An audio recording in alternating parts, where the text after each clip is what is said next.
கிளைகள் போடுறது, கிளைகளை எவ்வளவு வேணாலும் விட்டலாம், நேரில் வெளியில ஊதினா அவ்வளவுதான். இப்ப அவர் சொன்னாங்க யாயும் யாயும் தாயாகி, கண்ணதாசன் அருமையான பாடங்களை கொடுத்திருக்கிறார். நேற்று வரை நீ யாரோ, இன்று வரை நீ யாரோ, நான் யாரோ. அதில் செம்பல நீர் எழுதப்பட்டதுதான்.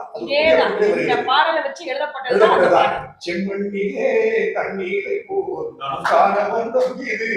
அது காதலன் காதலி, தலைவர் தலைவர் சங்க காலத்திலே தலைவர் தலைவர் தான் குறிப்பிட்ட பெயர்களே இருக்காது. அது தமிழர்களின் பண்டை நாகரிகம். சங்க இலக்கியத்தை பத்தி நம்ம ஏன் இவ்வளவு பெருமையா சொல்றோம்னா, சங்க இலக்கியங்கள் நீங்க பிராக்டிகலா இப்ப பேச வேண்டாம், ஓகே கரெக்ட். இப்ப வந்து யாரும் இன்னல் லெட்டர் எழுதுறது கிடையாது, டெலிகிராம் போடுறது கிடையாது. ஆனா முதல் அடித்தளம் இது, அதை மறக்க கூடாது. தாய்வழி தமிழ் வழி என்று சொன்னது போல நாம சொல்கிறோம். இலக்கியத்திலே ஒவ்வொன்றும் உண்டு. கம்பராமாயணம், மகாபாரதம், சிலப்பதிகாரம் ஒவ்வொன்றும் ஒவ்வொன்றை பற்றி கூறுகிறது. ராமாயணம் ஒரு ஒரு சொல், மகாபாரதத்தில் பேராசை இருக்கக்கூடாது. சிலப்பதிகாரம் தமிழர் பண்பாட்டை விளக்குவதற்காகவே வந்தது. அதனுடைய 3 கோட்பாடுகள், சிலம்புக்கு ஒரு 3 நீதிகள். அரசியல் கிடைப்பதற்கு அறம் கூற்றாகும், பாண்டிய மன்னனுக்காக கூறப்பட்ட வார்த்தை.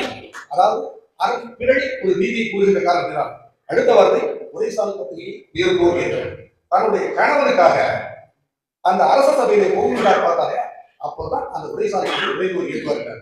ஊழலை ஒதுக்குவது கொண்டுகிறது. அந்த சிலம்பை திருடியவனுக்கோ கோவலனுக்கோ சம்மந்தம் இல்லை. ஆனால் கோவலன் தானாக அந்த இடத்துல மாட்டிக்கொண்டாங்க. அந்த சிலம்பை திருடியவனுக்கு எப்படி தப்பிப்பது என்பது இவர் கரெக்டா சிலப்பதிகாரத்திலே தமிழ் ஒரு சிறப்பை சொல்ல வேண்டும். சிலப்பதிகாரத்தில் ஒரு வரி கண்ணகை பற்றி கூறும்போது அதில் எழுதுகிறார். அவருடைய செல்வச் சுயங்களை பற்றி எழுதும்போது வண்ணச்சீரடி நிலமகள் அறிந்தில அந்த ஒரு வார்த்தையிலேயே கண்ணகியினுடைய சிறப்பை கூறுகிறார்கள். கண்ணகி அப்படிப்பட்ட உயர்ந்த குலத்தில் பிறந்தவள், வண்ணச்சீரடி நிலமகள் அறிந்தில. அதனால சங்க இலக்கியங்களை வந்து நம்ம புறந்தள்ளி விட முடியாது. இவங்க மேடம் சொன்னாங்க நீங்க அடுத்த கருத்தை பத்தி பேசக்கூடாது.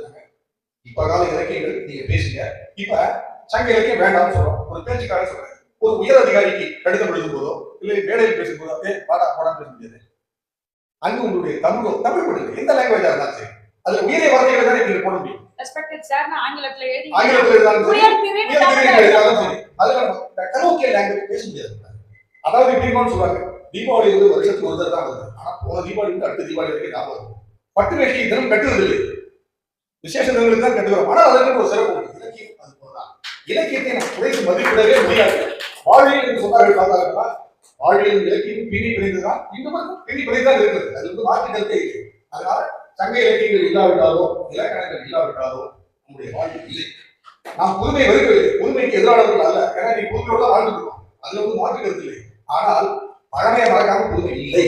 அதனால பழமைதான் முக்கியம். இந்த காலத்தில் இருக்கிறது தான் முக்கியம். வாய்ப்புக்கு விடைபெறி நன்றி.